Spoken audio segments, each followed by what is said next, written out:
I'm Ashley. I'm Lauren, and this is Whispers in the Basement. We were doing all kinds of hand moves. Yeah, we should probably set up a video. I mean, not that I want to see myself recorded, but sometimes it makes sense, to put our actions to a voice. Yeah. Yeah, it was like we were like robots in just like waving. This makes more sense if you're in the room with us right now, but no. There was a girl that made a video on TikTok talking about how much she hated EDM music, and so somebody stitched it and created an EDM song with her talking about how much she hated it. It was iconic. I like EDM music. I like it, but I don't like the chill EDM music. Like, if I want the, rage your face off. There's some kind of EDM creator that is on tour right now, and the show that goes with it, on the screen in the background, is very cool. It's got, Shrek biting, and then there's another one where it's, a face, and the eyeballs are, lasers, and it's, and, the eyes, laser out along with the music. Very cool. Did I send you the one of the... It reminds me of Groot. It's no. It's like a girl, and she's I think it's a girl. I don't know. It could have been a guy, character, and he's covered. They're covered in vines, and they just look very creepy, and they're doing these weird. No, I'm gonna send it to you. I need you to. And send maybe that it's to the me. same one. Maybe. Okay. I don't know. I'm not big into the EDM culture. I don't think I'm cool enough for that, but I do find the music entertaining. I like EDM. I like all kinds of music though, so. Yeah, it's like a smorgasbord of fun. It really is. It's like a Las Vegas buffet. Yeah. Is your you could just music taste. All sorts of stuff. Absolutely. You would have salami and then hot fudge. Mm-hmm. I don't like salami from buffets, but I can't say I've ever had a salami from a buffet. I guess if you count charcuterie boards. Charcuterie boards. Ashley calls them charcuterie boards. Yeah. Yeah. Charcuterie board. She also calls LaCroix crotch. Because I don't know what good. Crotch tastes like, but that would be it's awful. Be one way to out yourself right there. La crotch is awful. I'm just saying. Okay, so I do need to tell you about this thing that I saw in the wild whenever I was with my mom the other weekend. So on TikTok right now, there's this... I'm sorry. Are you trying to prepare yourself for what I'm just going thrown to say? off by what in the wild means. Are we talking in a forest? Or are we talking out in public? Out in public, but it's in the wild because it's just so fucking weird for... Okay. Okay. I'm getting way too comfortable with the F word on this podcast, and I apologize. But you know what? They were warned. You were warned. Mm-hmm. That it's like a spice. Okay, so at TJ Maxx, well, first off, I was in TJ Maxx, but on TikTok, there is now this movement of people that go live on TikTok, and they will be walking through a TJ Maxx or a Marshall's, mostly TJ Maxx, because I think those are more popular. And so they are videoing every product in the store. And so they will be your personal shopper. So anything that you buy from them, you pay a $15 finder fee. So if you see this purse that you want, you automatically tack on $15. And then they will also charge you shipping. And they will basically go around the whole store and they pick up products and they talk about it. And they will just talk about how cute this stuff is. And so I have watched a 1 hour video about these people. There's a girl on YouTube that I follow. I think it's Kiki Chanel. Mm-hmm. She goes hard on the multi-level marketing thing. Mm-hmm. And so she did a video about this, and I was like, I have never seen this on my TikTok feed. So then, of course, after I watched the video, Algorithm. Yes. Yeah, so I was like, my mom was looking for a crossbody purse that wasn't the Lululemon one, a formal one for her to kind of take on vacation that didn't look like athleisure, but also didn't look fancy. Mm-hmm. So we're in the purse area, and I can hear this girl talking, and I feel like she's pointing her phone. And so I'm like, oh my God, is this girl doing this in public? And it's making me think of the crocodile hunter. No, and in the wild today, we've spotted. It was literally me. So I am pushing the cart, and I tell my mom, I'm like, okay, wait, let's go to this aisle really quick. Did you TikTok? Did you record her? No, I would never record somebody without their permission. I would have Snapchatted it. I think to be like, look what I found in the wild. I'm too embarrassed to. What if somebody catches me recording them? I mean, yeah. That's mortifying to me. I'm not good at that. So I walked past her because I just wanted to verify what I was seeing in my head. Right. And so then my mom and I get over to the other aisle and I'm like, oh my God, guess what she's doing? And my mom was like, what? So then I tell her and she goes, oh, I did hear her say something about a finder's fee. And I was like, is that the cat? Yeah. Her cat's meowing, and I was like, is that what I'm hearing? Yes. And so it is just wild that people are buying overstock stuff at TJ Maxx through TikTok, and you're paying somebody $15 to plus shipping. Yeah. Mm-hmm.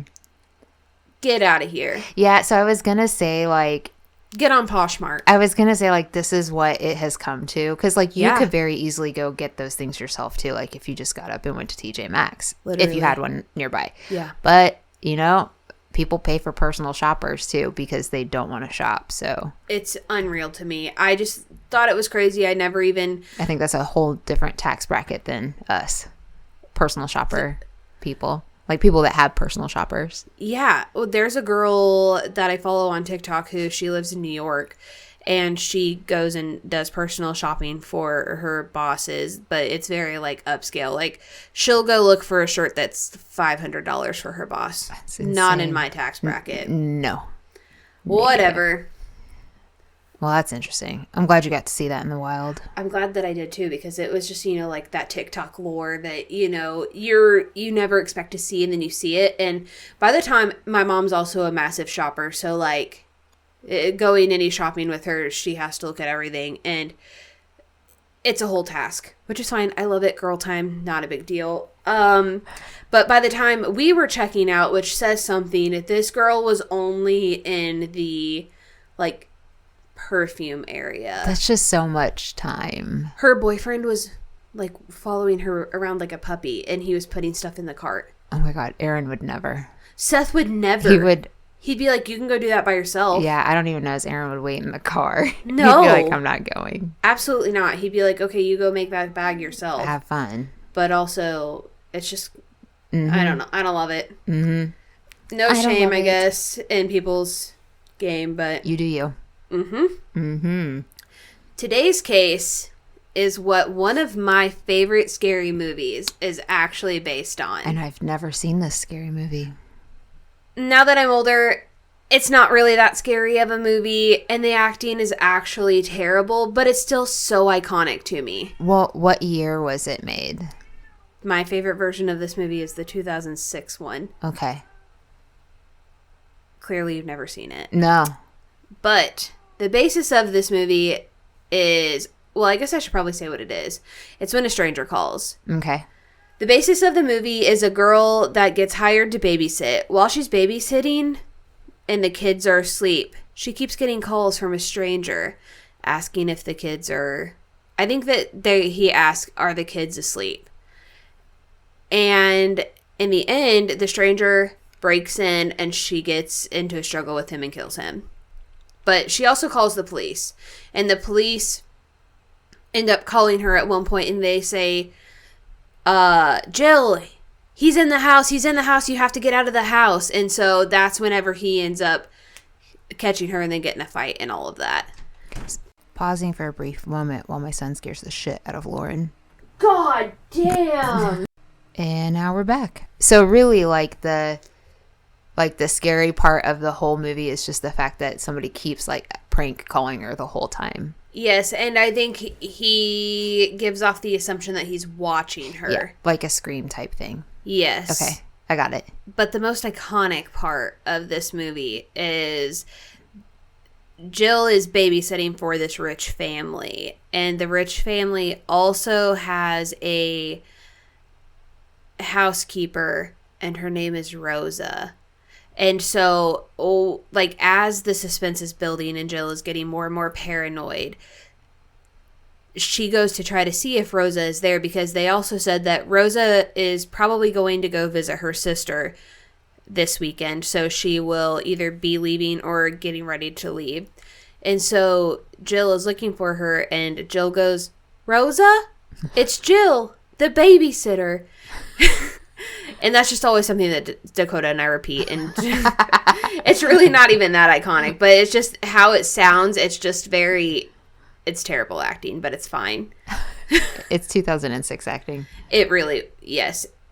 So now, like any Hollywood adaptation, the real story versus the movie is not really 100% spot on to what really happened. Very loosely based on the real crime that took place. This isn't to say that the real story is not tragic, because it actually is. The similarities that I automatically noticed were, one, in the movie, Jill gets hired to babysit on the same night that her school is throwing like a homecoming party, but because she's in trouble and she wanted to because she got grounded, I think, and so they forced her to go babysit. Okay. She had to make that decision. And in this real story, the same thing-ish. Okay. This story is actually based not too far from where we live, which is wild to me. I had no idea, but whenever I first heard about this story a couple of years ago, I immediately was texting Dakota, and I was like, "Did you know this?" Anywho, the story takes place in Columbia, Missouri. Okay. The family actually lived in Boonville before they moved to Columbia, just to preface this. Okay. Janett Christmann, a 13-year-old in 8th grade who loved attending church and played the piano and choir. Wow, I don't know where I was going with that sentence whenever I wrote it. Me neither. She was... All right, scratch that. Scratch that snip here. Okay. Take 2. Janett Christmann was a 13-year-old in 8th grade who loved attending church and played the piano and choir. She was smart, independent, and like any kid who was always looking for ways to make money for the things that she wanted, she liked to babysit. Janett and her family actually lived above the cafe that they owned for what we now know as Ernie's Cafe and Steakhouse. Ernie's. I've never ate there, but I hear it's the bomb. It's so good. Their drink menu is fantastic, and they have really great brunch. Now that you just said that, I feel like I need to go have a drink there. I agree. This is still a thriving business with a fantastic menu. Yes. Very busy all the time. Janett often babysat for 2 families that were close friends. I assume that one of them referred her to the other family or vice versa. And that is how she became a go-to for babysitting needs. On March 18th, 1950, Janett was hired to babysit a 3-year-old Gregory. Janett had a goal of saving up enough money to buy a burgundy-colored suit to wear on Easter. Girl, get it. I know. A suit? And for Easter. And burgundy. Get it. Slay. Honestly, slay. With some like little loafers or something. Girl, she was probably cute as fuck. Yeah, she was adorable. On this same evening, there was a dance that her school, Jefferson Junior High, was hosting. Her friends really wanted her to attend, but she had already agreed to babysit. And that girl was trying to make her bag. Yeah, let's be honest. She wanted that burgundy suit. She said, school dance wear. Yeah. Yep. Who? What? No. The location of the house that she was babysitting at was in a rural area that at the time was considered the outskirts of Columbia. Columbia has grown vastly even since I was born, so I can only imagine how it's expanded since the 1950s. Oh, yeah. And the wife of the couple that she was babysitting for was pregnant, and with the recent move to the new house that they're in, the parents just wanted a night out on the town. They had plans to go spend time with their friends and play cards. I love a good card game. Absolutely. It's just good, clean fun, honestly. Mm-hmm. Janett showed up to babysit around 7:30 p.m., which I feel like that's a little late for me. If I'm going to babysit. Lauren says, 5 p.m. My pants come off at 5. 5:02. Yeah. And they ain't getting put back on. Absolutely not. Unless it's an emergency. Even at that, I don't know. Debatable. Yep. So by the time that she arrived at 7:30, Gregory was fast asleep. Gregory loved sleeping with the radio going. Hatch sound machines were not a thing back then. Hatches are expensive. They're very expensive. I would kill for one. Not really, but I mean, I would want. I got a ghetto version of one. Nice. I did not use it to its full capacity. Lower tax bracket one. Yeah, and now Amazon doesn't even sell it anymore, so I'm assuming there's a reason. Typical. Naturally. Yes. Before the parents left for the evening, Ed, the husband, taught Janett how to load, unload, and fire the shotgun just in case she would need it to use it while they were out. If this just goes to show you like the difference. Yeah, the look on my face right now. Not saying that you don't need to know how to shoot a gun, because everybody should know how to shoot a gun. But what? I mean, I think this kid that's not even your kid. Yeah. A shotgun of all things. Yeah. I don't know. Ed then placed the shotgun near the front door, told her to lock the door behind him, and he said his goodbyes. That same night, a storm had moved in, causing the temperatures to plummet into the 20s. And of course, because we're going into spring, lots of wind came with it. It never fails. There's lots of spring wind here in Missouri. It feels like for months, it's just consistently windy anytime that the seasons are changing. That's true. Yeah. Yeah. I feel like at least last 5 years, I've channeled my inner grandma, and I'm like, it's so windy out here. Have you noticed that it's been windy for the last 3 years? I like the you're a Midwesterner when you're like, it'd be really nice if it wasn't so windy outside. Because we say that all the time. Every day. It would be a beautiful day if it wasn't so windy outside. Or if the sun was shining. Yeah. Yeah. For Boone County Sheriff's Department, the weather moving in had made for a slow night. That was until a frantic call at 10:35. All that was heard whenever Officer Ray McCowan answered was a woman screaming the words, "Come quick!" He tried to ask further questions, but shortly after, the call was disconnected and he was left hearing a dial tone. Due to the shortened phone call, there was not enough time for any tracing to be done to figure out where the call had come from or from who. Officer Ray was just left sitting there in hopes another call would come through. He knew in his gut that this was a serious call, but he had no direction on where to go or who was in trouble. That has to be an awful feeling. Absolutely, especially back then. They had no technology to do a callback or anything. Mm-hmm. Anne took a step away to call from the Moon Valley Villa to touch base with Janett.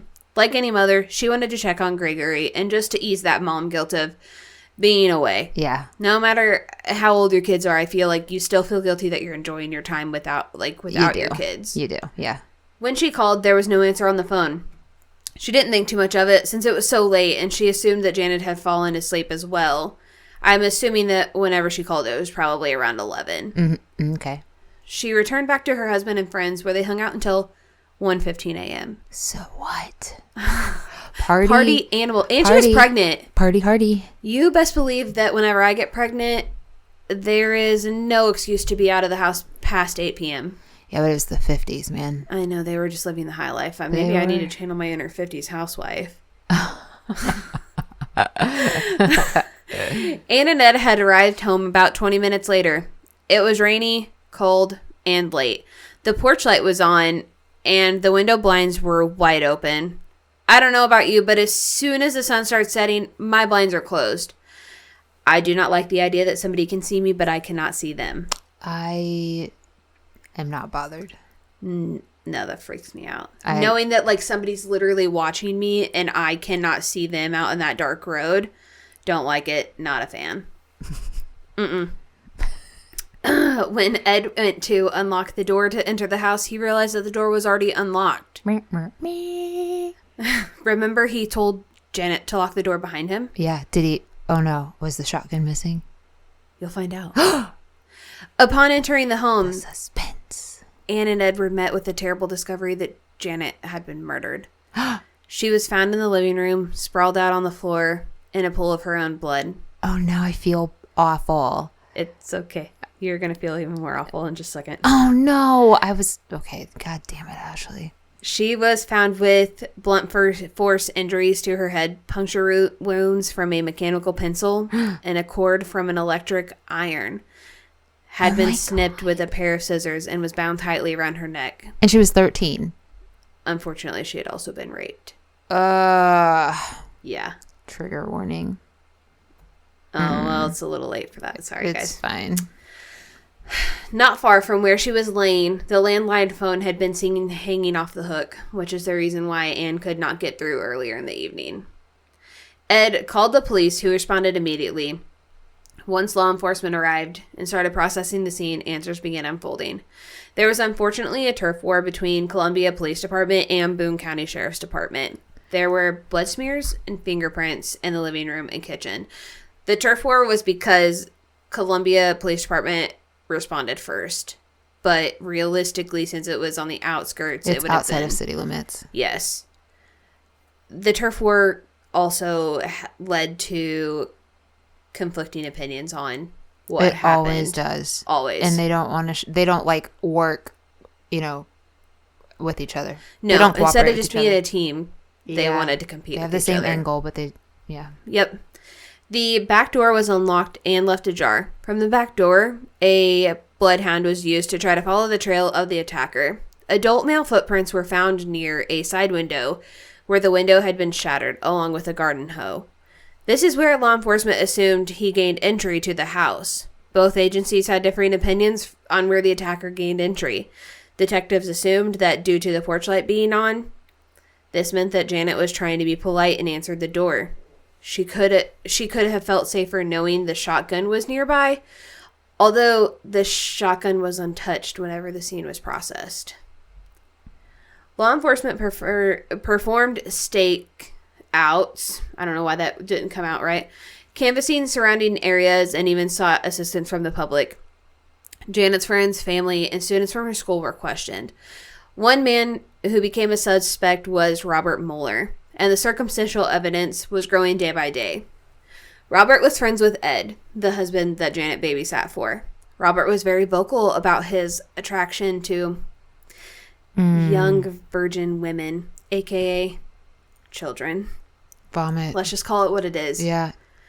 Janett had babysat for Robert before. Ed remembers a conversation where Robert made comments on how Janett was developing into a woman. I polightened that down. Oh, God. Because we don't need to talk about that.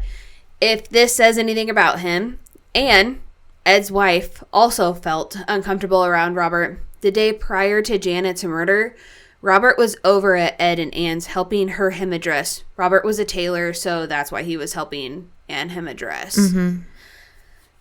While he was there, he apparently groped Anne's breast. She's pregnant, my dude. Disgusting. Yeah. The morning of Janett's murder, Robert had reached out to her to set up babysitting in the future.